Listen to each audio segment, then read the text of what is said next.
Salut à tous, bienvenue dans un nouvel épisode de This is my story. Aujourd'hui, nous recevons Monsieur Sadiq. Sadiq, comment vas-tu? Yo, ben écoute, ça va, hein. Super, et toi? Super content de te recevoir enfin.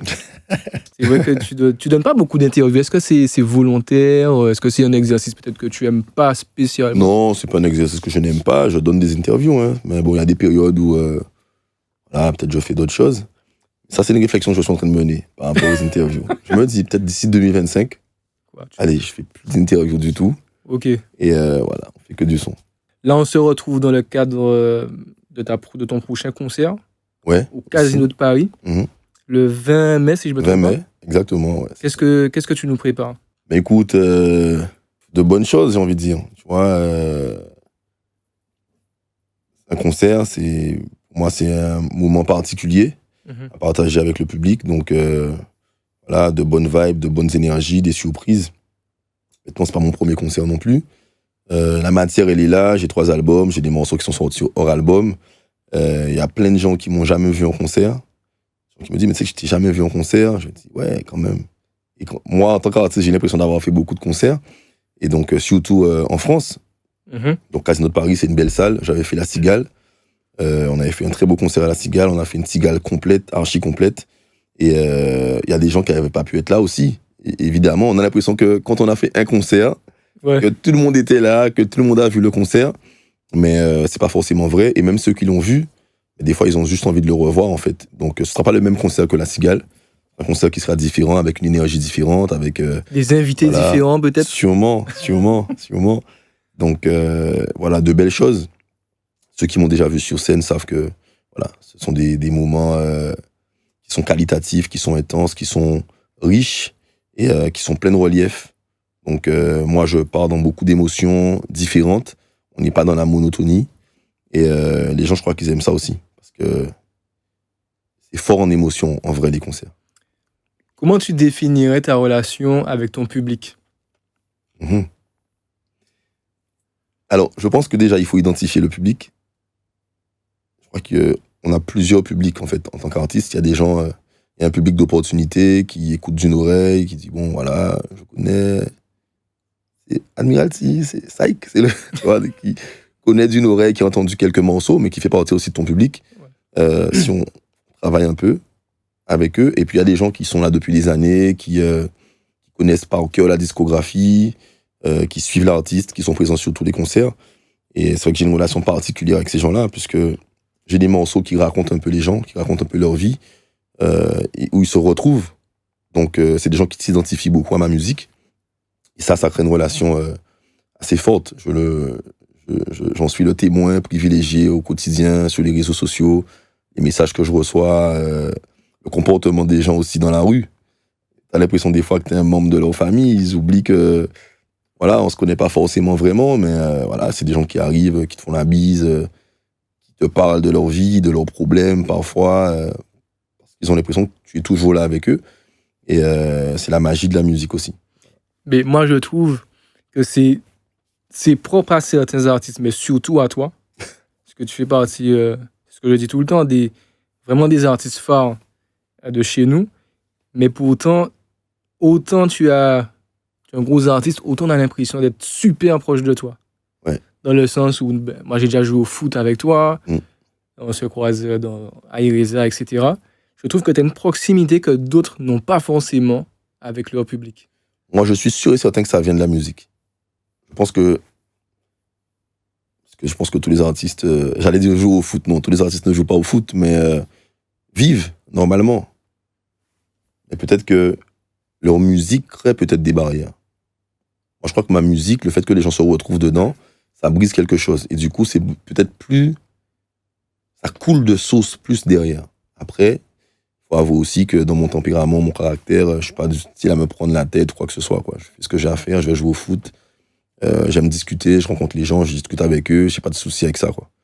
Donc ça, c'est vrai aussi que je suis quelqu'un de relativement simple et facile, quoi. Et justement, on parle de simple facile. Souvent, on parle de toi comme si tu aurais pu endosser le rôle de maire de Sainte-Anne. Quel est ton rapport avec ta ville? Ah ouais, moi je suis un ambassadeur, fervent ambassadeur de la ville de Sainte-Anne, de manière un petit peu naturelle, parce que J'aime beaucoup l'endroit d'où je viens. Je pense que c'est chacun. Je dis souvent que sur la carte de Sainte-Anne, on voit la Guadeloupe. Ça, c'est pas uniquement l'amour de Sainte-Anne, c'est l'amour de la Guadeloupe, en fait. Par rapport à mon quartier, j'ai le même rapport avec mon quartier. J'aime beaucoup mon quartier. Dupré, j'ai chanté sur mon quartier. Et je pense que si chacun aime son quartier, chacun aime sa ville, chacun aime son pays, en fait.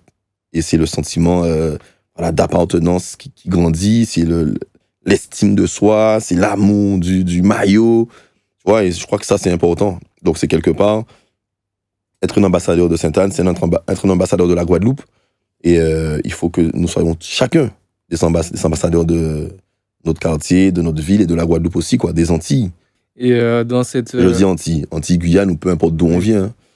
Et c'est vrai que moi, je trouve que vous avez un certain chauvinisme. Les particulier à Sainte-Anne. On me dit ça souvent. Ouais, je trouve ça marrant à la limite, tu vois. Ouais. On m'a dit que c'est particulier. Mais en fait, il y a de la matière aussi, c'est pour ça.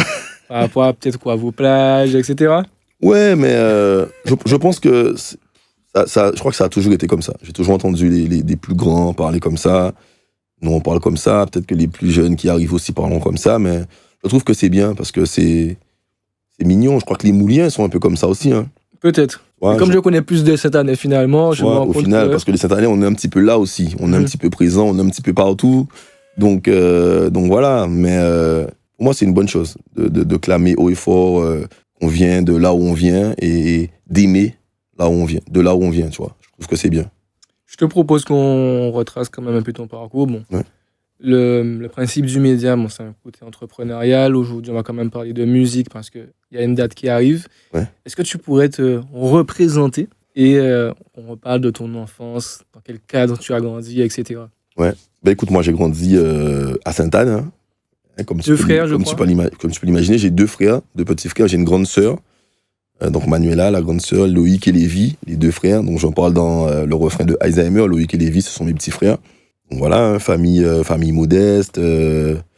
Voilà, plutôt bon élève à l'école. Mon premier rapport à la musique, c'est mon père. Mon père, il est musicien. Il est batteur. Excellent batteur. Donc moi, je l'ai vu jouer petit.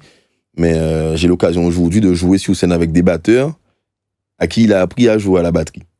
Sauf que c'est pas pour apprendre moi à jouer à la batterie. Non, Charles Nègre, notamment. Il y en a d'autres à qui mon père a appris à jouer à la batterie. Donc voilà, il a eu l'occasion de jouer avec moi aussi sur scène. Je pense que c'est mon premier rapport à la musique, c'est celui-là. Mes photos bébés, c'est avec une caisse claire, une guitare, un piano, etc. Donc voilà, je grandis un petit peu comme ça, hein, comme tout Sainte-Annais, un peu turbulent, un peu emmerdant, fouteux. J'ai toujours été très taquin, j'aime emmerder les gens, j'aime rigoler. Et comment étaient vos relations avec tes frères particulièrement? Sachant que tu es le plus grand des 3. Je suis le plus grand, ouais. Non, de très bonnes relations, ouais. Il n'y a pas eu des petites chamailleries de frères, mais fratrie soudée, quoi. Donc tu arrives... D'ailleurs, je suis le parrain du plus petit. Il y a combien d'écart entre vous? On a 12 ans d'écart. Ah oui, quand même. Ouais. Et eux, ils ont essayé peut-être de s'initier aussi à la musique, peut-être par l'influence de ton père aussi, ou pas du tout? Pas forcément en tant que chanteur. Alors, Loïc Paco, ouais, il a un peu chanté aussi. Mais de toute façon, je crois que quand moi j'ai commencé la musique, tout le monde, quelque part, en fait, faisait de la musique. Dedans. Pour moi, c'était dans l'air du temps, quoi. Tout le monde est musicien. Quand on est caribéen, de toute façon, on a la musique dans le sang. Hein. Tout le monde est musicien. C'est que juste, t'as peut-être pas envie d'en faire, mais quelque part, tu as ça en toi, quoi. Donc, tu as ce rapport, tu décides, tu commences. Ouais. Au début, j'imagine, tu ne vas pas faire la carrière que tu as aujourd'hui. Comment ça se profile petit à petit, sachant que de mémoire, c'est ton son Selkou qui vraiment te... Ouais, qui te fait... Qui pète un peu au niveau du grand public, tout ça, ouais. Mais derrière, avant ça, t'avais des années, je crois. Ah ouais, avant ça. Mais moi, j'ai commencé, en fait, si tu veux, un peu dernière année de collège. On commençait à écrire tout ça avec des copains. Et quand on arrive au lycée, on monte un crew, Cartel Crew, à l'époque, avec Alka, Geoffrey, Corky, LL. Donc voilà, on monte le petit crew. Et à l'époque, c'est vraiment rap hip-hop. C'est le chant, mais c'est la danse aussi, tu vois. Donc on est au lycée, entre midi et 2, on appelle ça maintenant les FSE, foyers socio-éducatifs, CVL, etc., MDL. Là, maintenant, c'est MDL. On était dans la MDL. On avait un petit local. Entre midi et 2, on faisait la pluie et le beau temps. On faisait des freestyles. On improvisait beaucoup. On dansait.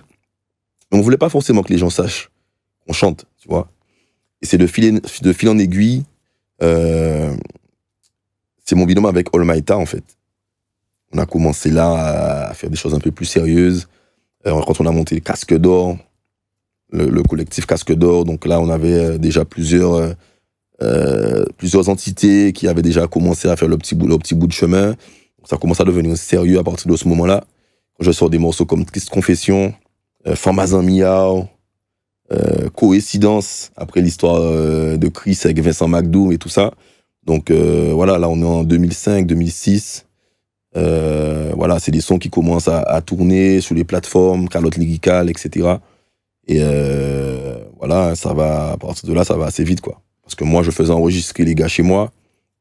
Donc j'ai toujours été un touche-à-tout. Donc finalement, t'as toujours eu un homme studio, si je comprends bien. Parce que toujours, ouais, j'ai toujours aimé... moi, je faisais de l'informatique à l'école. Donc l'ordinateur, j'ai toujours aimé ça, toujours été un peu technique. Et donc j'ai appris, je voulais apprendre à régler les sons, tout ça, sur Cool Edit, après Adobe. Donc voilà, je faisais enregistrer les mecs, je commençais à apprendre à mixer un peu. Donc c'était facile pour moi de me réveiller en pleine nuit, d'aller poser une voix, éviter de prendre un coup de bois quand même dans la maison, parce que j'étais chez mes parents. Donc voilà, en termes de productivité, c'était l'idéal, quoi. Je vivais musique matin, midi et soir. Et du coup, à quel moment coïncide finalement ta rencontre, je suppose, avec Chris, où tu as été un moment chez Step Out? Ouais. Toi, tu as produit. Le son, on sait le coup, faisait partie de... Non. Tu t'es pas encore signé? En fait, non, je n'étais pas signé encore. Mon premier album était fini, et du coup, Chris l'a écouté. Et d'ailleurs, il a posé une voix sur Un Chéri en os, qui fait partie de mon premier album, Pilon Inquisier. Et il montait le label Step Out. Et il m'a proposé de produire l'album Pilon Inquisier. Bon, j'ai gentiment refusé parce que j'avais déjà tout fait et que je voulais aussi, moi, voir ce que ça... Avoir ta propre expérience, finalement. Oui, ce que ça demande de produire un album, etc. Donc, c'est ce que j'ai fait. Mais je me suis engagé à signer le deuxième album chez lui, Step Out. Donc, c'est ce que j'ai fait aussi. On a signé pour 2 albums. On a fait À Quai Ouvert et En Silence. Voilà. Si tu devais faire le bilan de tout ça, ce serait quoi? Bah, écoute, ça a été positif puisque ma notoriété a grandi. J'ai pu faire des concerts, j'ai pu faire des clips de qualité, enregistrer des morceaux de qualité. Donc, on a fait le taf. Il y a des choses, bien sûr, qui auraient été possibles de mieux faire ou faire des choses qu'on n'a pas faites. Mais avec des si, on ne mettrait pas rien en bouteille. Aujourd'hui, je ne peux pas cracher dans la soupe. Et à moi de m'organiser pour continuer et faire tout ce que j'ai envie de faire aujourd'hui, quoi. C'est quoi ta... Parce que pour moi, c'est quoi ta définition d'être un artiste engagé? Pourquoi ce choix? Même si, bon, j'ai déjà la réponse. Pour moi, artiste, c'est artiste engagé. Quand on est artiste, on est engagé. Parce qu'on est censé raconter quelque chose, défendre une cause, prendre position. Pour moi, c'est ça un artiste, de base. Je veux dire, surtout quand on est caribéen, guadeloupéen, dans la situation sociale dans laquelle on est des porte-paroles, on est des porte-voix, on a des voix qui portent, on est des leaders d'opinion. Donc c'est pour être la voix du peuple. Si tu prends un micro-trottoir aujourd'hui, le peuple, il a envie de dire quoi? Il a envie de dire qu'il souffre. Il a envie de dire qu'il y a des problématiques. Il a envie de dire qu'il y a des injustices. C'est notre rôle aussi, nous, en tant qu'artistes, de faire passer les messages du peuple, en fait. Tu vois, donc pour moi, être artiste, de base, c'est déjà être engagé. Moi, j'ai commencé à un moment aussi où les sons conscients étaient plus nombreux, et c'était plus normal de faire des sons qui racontent des choses. À l'époque des sound systems, voilà, il fallait dénoncer, il fallait prendre position, il fallait parler, tu vois. C'est là-dedans que j'ai grandi aussi, donc peut-être c'est la raison pour laquelle, pour moi, ça coule de source, c'est que c'est cohérent. Voilà, la musique, c'est aussi du divertissement, c'est aussi de l'amusement, et ça aussi, je sais faire, ça aussi, je fais. Mais je n'oublie pas qu'un artiste, chanteur, plasticien, danseur, c'est l'expression de quelque chose, quoi. Et je pense que c'est aussi ce qui fait ton rapport avec ton public, c'est que finalement, tu es vraiment un porte-drapeau pour nous. C'est-à-dire que tu n'hésites pas à dire les choses. Je pense qu'il y a aussi ce rapport-là qui fait que il y a cette proximité avec le public. De mon sens. Je te contredirai pas. Autre chose, ça dit que moi, je te connais aussi en tant qu'entrepreneur. Ouais. À quel moment tu commences à diversifier finalement tes activités? Si on peut en parler. Oui, là, bien sûr. Bon, après, j'en parle pas beaucoup, c'est vrai, mais à partir du moment où il y a de l'ennui, en fait. À partir du moment où il y a de l'ennui, je te dis sincèrement, moi, j'aime bien entre les albums prendre du temps, pour moi, parce que, comme je dis ça souvent, hein, être artiste, être adulé, être aimé, c'est pas forcément quelque chose de naturel, tu vois. Et il faut pouvoir garder les pieds sur terre, il faut bien gérer ça. C'est pas tout le temps facile à gérer. Et moi, c'est pourquoi je laisse du temps entre les albums. Aussi parce que je fais des albums qui, en mon sens, sont des albums de qualité. Donc, tu les laisses vivre quelque part. Il faut les laisser vivre aussi, mais il faut continuer à vivre entre-temps. Moi, je suis un accro de musique et il faut faire des choses. Et des fois, effectivement, il y a un peu d'ennui. Donc, je me dis, bon, allez, on va investir comme ci, comme ça, on va monter tel business. Et puis, voilà, c'est quelque chose qui me plaît. C'est un peu dans l'hyperactivité, en fait. Mais la question que je me posais, c'est comment aussi tu fais pour dissocier Michael de Sadik? Mais tu sais, Michael et Sadik se ressemblent beaucoup, en vérité. Et surtout, comment tu fais pour discerner les gens qui viennent pour l'un ou pour l'autre, l'entrepreneur ou l'artiste? Ouais. Tu vois ce que je veux dire? Ouais, mais c'est pas très compliqué parce que, généralement, les business, je mélange pas, je mets pas, Monsieur Sadik n'est pas en avant, en fait, dans mes business, c'est l'homme. Ouais, mais dans ma vie de tous les jours, pour revenir à cette question-là, Monsieur Sadik et Michael se ressemblent beaucoup. Tu vois ce que je veux dire? Donc, c'est pas compliqué. Moi, j'ai pas à me démaquiller, tu vois, une fois que je suis sorti de sur scène ou que c'est la même personne. Je joue pas un rôle, en fait. Donc, c'est très simple. Après, au niveau business, etc., bon, ils savent, quoi. Ils savent, j'ai pas, etc., d'interlocuteurs. Les business sont assez autonomes. Donc, j'ai pas à imposer une séparation et à dire attention, hop là, ça c'est différent. Donc, les choses se gèrent de manière un peu. C'est fluide, quoi. C'est assez fluide. Et à partir du moment où il y aura une ambiguïté ou quelque chose qui me dérange, je saurai très facilement mettre les choses dans le cadre. Du coup, moi, je connais 2 casquettes, en tout cas 2 activités. Ouais. Ireza. Ouais. Coup de foudre. Ouais. Dont on avait parlé lors d'un podcast avec Jessie Schuster notamment. Exactement. Ouais. Est-ce que tu peux nous parler de ces 2 business? Alors, Ireza, centre de formation, coworking. Exactement. Comment ça s'est passé, l'association? Comment tu as décidé de mettre tes billes? Je sais que ce sont des proches aussi à toi avant tout. Ouais. Alors, Ireza, on est avec Loïc Plaider, Maël, Yannick Borel et moi, donc on est 4. Donc, j'ai discuté d'abord avec Loïc, qui est un ami. Il m'a présenté Maël, on a discuté un petit peu, il m'a parlé de Yannick, on s'est rencontrés.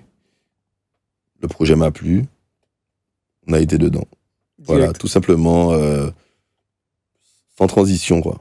Parce que c'est un beau projet, on parle de formation, encore une fois, on est dans la transversalité, l'insertion des jeunes Guadeloupéens, l'excellence guadeloupéenne, un espace de coworking, les jeunes qui travaillent, qui en veulent, qui veulent réussir.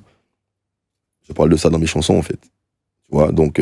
C'était logique, finalement, que c'est logique, ça coule de source. Je mets mes billes dedans et on essaye de contribuer positivement à l'essor de la jeunesse guadeloupéenne, tout simplement. Tu vois, Coup de foudre, c'est un projet de snacking restaurant au quartier Dupré. Là même où j'ai fait mon clip Dupré Underground, qui était une zone fantôme, c'est ce qu'on disait avant, on disait le village fantôme, parce que c'était des bâtiments vétustes et abandonnés qui étaient là. Donc avec l'association que j'ai montée au quartier, on a demandé la démolition des bâtiments, et la mairie avait mis des conteneurs. Je me suis dit, ils ont enlevé les bâtiments, ils ont mis des conteneurs et tout ça, on a fait goudronner. Je me suis dit, bon, ce serait bien en fait qu'on fasse un truc dans les conteneurs.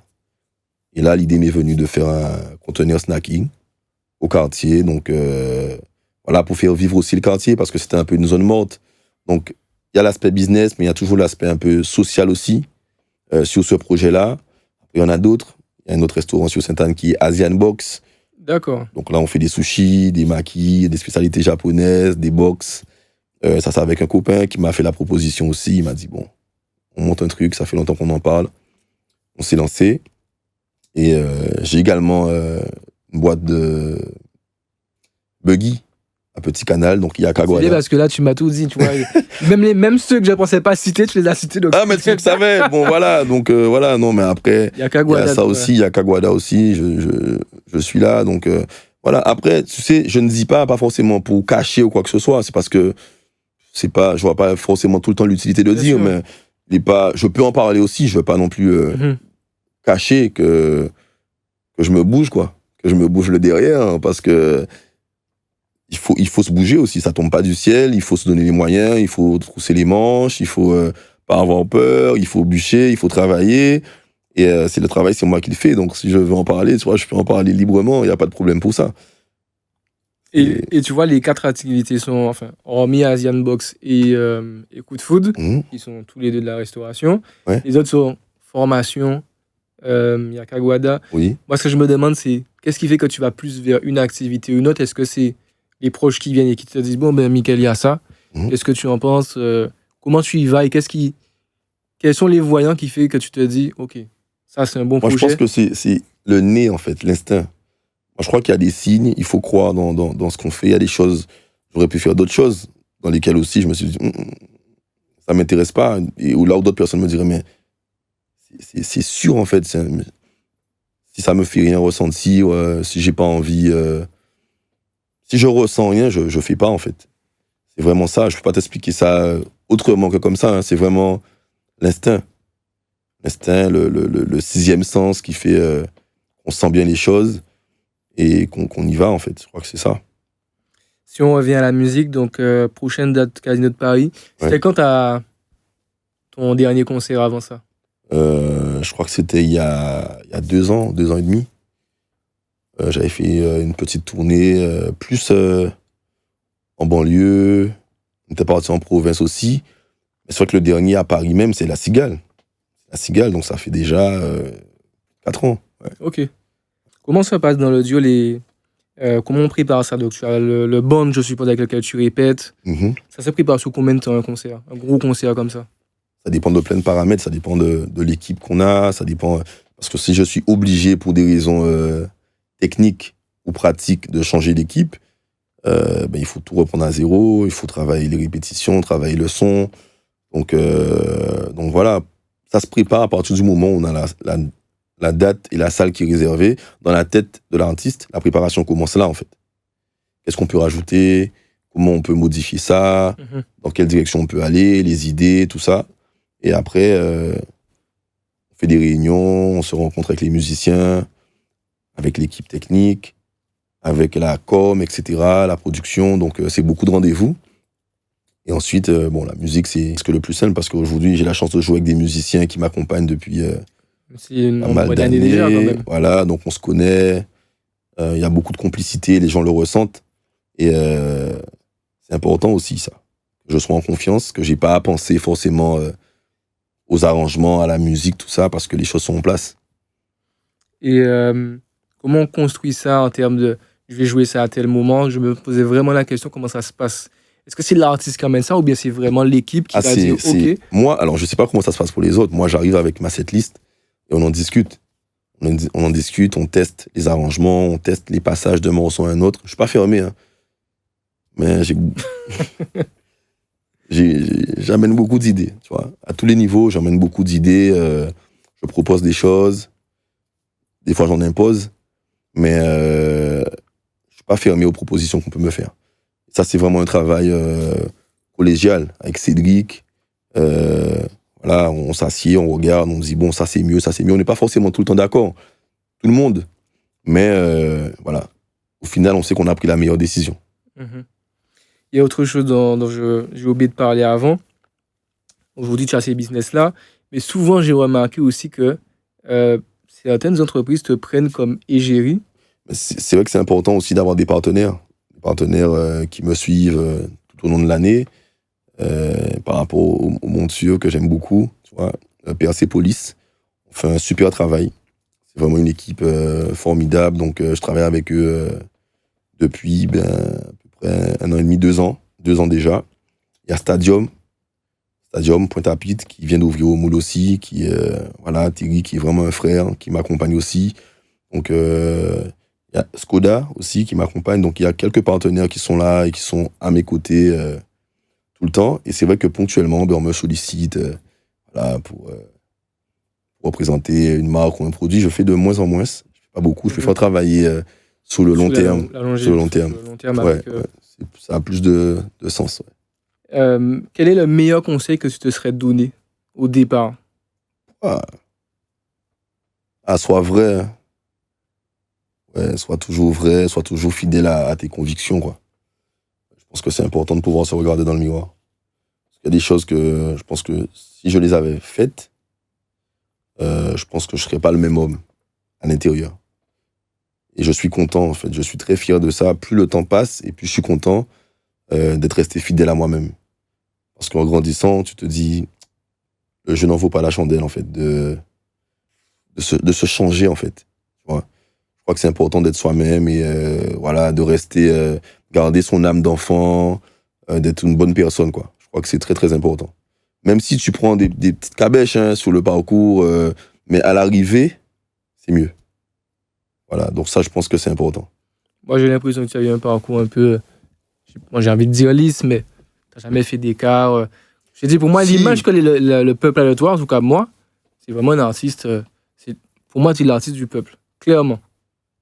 Bon, mais je suis content, mais tu vois, c'est flatteur. Peut-être que toi, de l'intérieur, je fais des je fais des erreurs, tu vois. Je fais des erreurs, je me trompe, je fais des mauvaises choses, comme tout le monde, tu vois.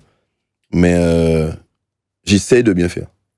J'essaie de faire les choses sérieusement par rapport à ma musique. Encore une fois, tout ce que tu me dis là, c'est beaucoup l'œuvre musicale.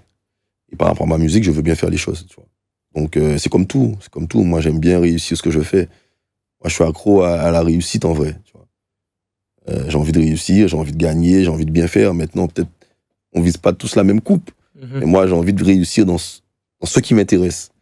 Ce qui m'intéresse, c'est faire de la musique utile, en même temps, faire de la musique qui touche le plus grand nombre, en même temps, faire des succès, en même temps que ma musique soit diffusée le plus largement que possible. Donc, il faut trouver les bons dosages, il faut trouver les bons éléments, il faut rester soi-même. Donc, c'est pas facile, en fait.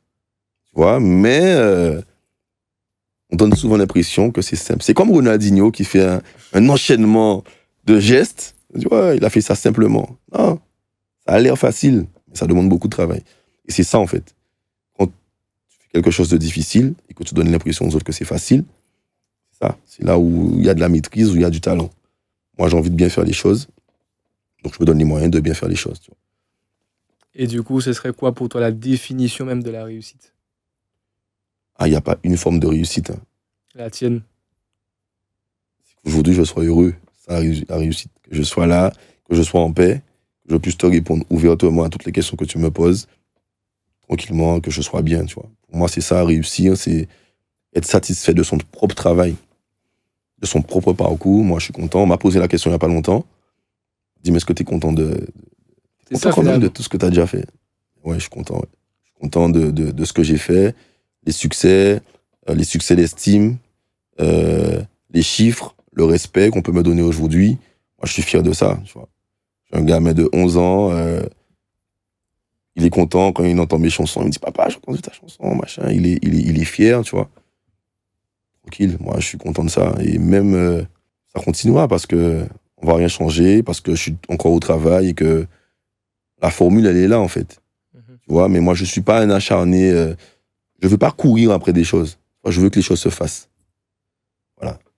Qu'est-ce que ça a changé pour toi de devenir papa? Ça change tout, frère.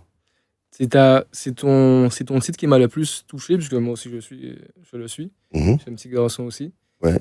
Et je trouve que tu as... Ou Péké tout seul ou Petit Papa? Petit Papa. Petit Papa. Okay.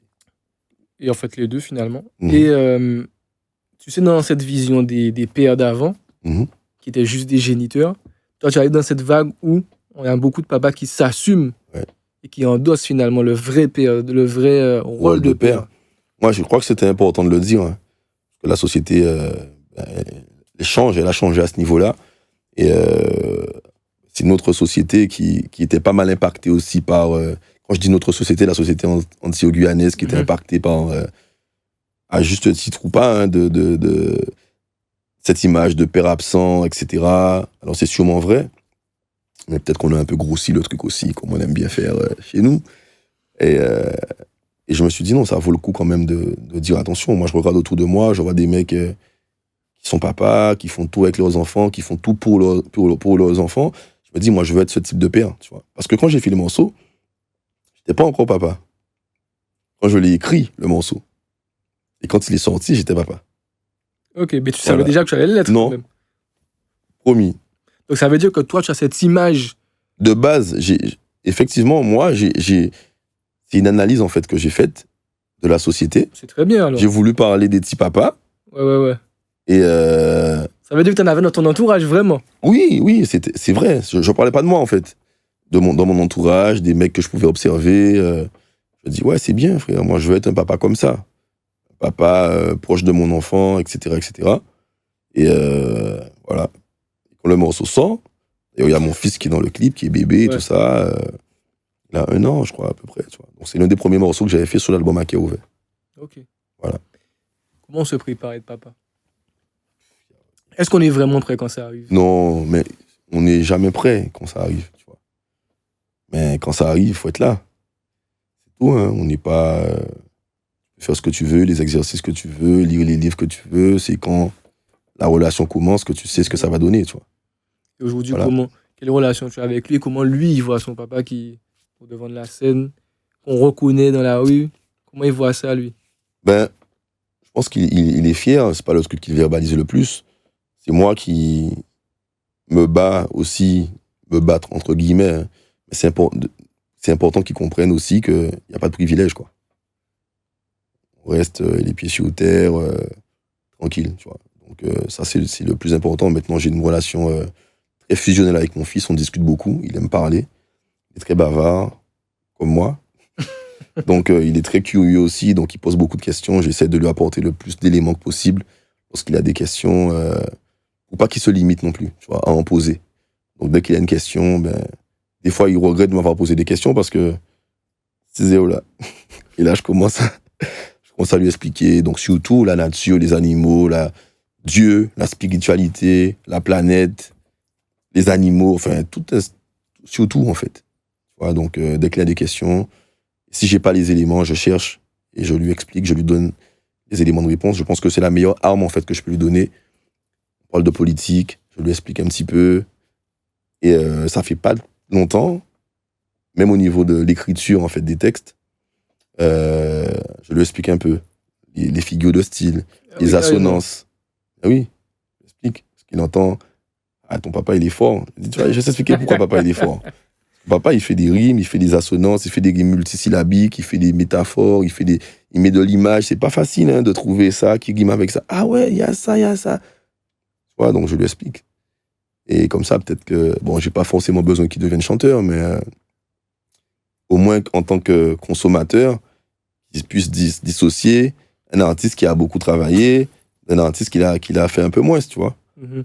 Donc voilà, c'est parce que ça l'intéresse. Hein. Je ne veux pas le forcer à ça. Il me pose des questions, je lui réponds. Maintenant, voilà, il aime beaucoup écouter mes chansons. Je ne le force pas du tout. Il écoute ce qu'il veut, tu vois. Il écoute ce qu'il veut. Maintenant, si j'entends des mots un peu mâches, mais c'est ça. Il t'a déjà vu sur scène ou pas? Oui. Il était au Palais des Sports. Il est monté sur scène d'ailleurs. Je pense que ça a été un moment traumatisant pour lui parce que. Ouais, les mettre comme ça devant une foule. Il y avait, la salle était blindée. Et il y avait une espèce de rouffeur là. Ouais. Et frère, la scène vibrait, c'est mal, ça vibrait dans tout le corps. Et quand il est monté sur scène, les gens ont fait un truc, la terre a tremblé, frère. Et il en parle encore. Hein. Donc voilà, c'était pas le seul concert, il en a fait d'autres. Il est venu à Paris. Et il était à la salle des Abîmes là. C'était le premier concert qu'on a fait. Le premier concert debout. Le nom de la salle. C'est Félix Poto, je crois, aux Abîmes. Il était là aussi, donc voilà. Qu'est-ce qu'on peut te souhaiter pour ce fameux Casino de Paris, plein à craquer? Une belle santé, ce soir-là, une salle comble, et puis un public conquis. Hein. Voilà, c'est ça, beaucoup d'amour, beaucoup d'énergie positive sur scène. Ceux qui sont déjà venus, ils savent. Parlez-en autour de vous et revenez, quoi. De toute façon, vous savez. Où est-ce qu'on peut prendre les tickets? Les tickets sont dispo sur Bizouk. Ok, Et on mettra les liens de sur, toute façon. ouais, sur le site aussi du Casino de Paris directement. Voilà, tout simplement. Ce sera en description. Sadik, merci. Je vais reconnaître. Je te souhaite de mettre le feu, comme Yeah, man. d'hab. Yes, aïe. Et on se dit à très bientôt. À très bientôt.